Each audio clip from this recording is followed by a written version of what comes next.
నమస్తే అండి.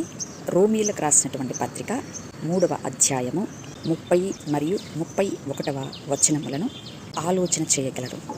ఆయన సున్నతి గలవారిని విశ్వాస మూలముగాను, సున్నతి లేని వారిని విశ్వాసము ద్వారాను నీతిమంతులుగా తీర్చును.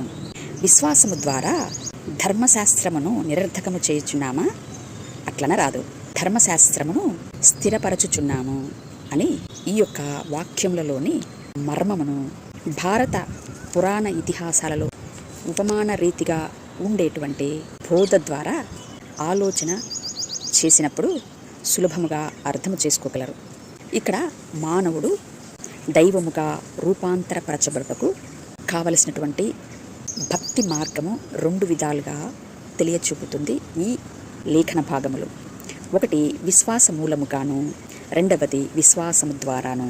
అయితే సున్నతి లేని వారిని విశ్వాసము ద్వారా నీతిమంతులుగా తీర్చును అనేటువంటి లేఖన భాగాన్ని పరిశీలన చేసినట్లయితే, విశ్వాస మూలముగా తిరిగి జన్మించినటువంటి అట్టి జీవన్ముక్తుల నుండి, అనగా ఆత్మసాక్షాత్కారం పొందినటువంటి వారి నుండి, వారు కనినటువంటి పరమపురుషుడు అనగా క్రీస్తు గురించినటువంటి మాటను విశ్వాసముతో శ్రవణ మనన నిధిధ్యాస చేయడం వలన ఆత్మసాక్షాత్కారం కలగడంతో వీరు కూడా ధర్మశాస్త్రమును నిరర్ధకము చేసేటువంటి వారు కాక స్థిరపరిచేటువంటి వారే అయి ఉంటారు అని ఈ లేఖనము మనకు తెలుపుతుండగా, దీనిని పురాణ ఇతిహాసాలు సింపుల్ లాజిక్గా అర్థం చేసుకోవడానికి ఈ మాదిరిగా సెలవిస్తున్నాయి. విశ్వాసము ద్వారా అయినటువంటి భక్తి అనగా మర్కట కిషోర మార్గము అని పిలుస్తున్నారు.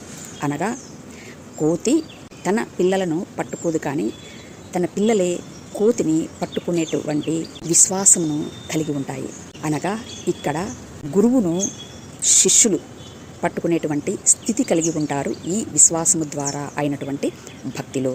కనుక సమస్త ప్రకృతి కూడా క్రీస్తును గురించినటువంటి బోధను మనకు కలుగ చేస్తున్నది అని ఎరిగినటువంటి వారై, సమస్తములోనూ క్రీస్తును చూస్తూ క్రీస్తు యొక్క సంపూర్ణతలోనికి పరిపూర్ణమయ్యేటువంటి భక్తిని కలిగి ఉండాలి అని క్రీస్తును కలిగి ఉన్నటువంటి వారు ఈ మా మాటలను ఆలోచన చేయగలరని మనవి. Thank you. నమస్తే.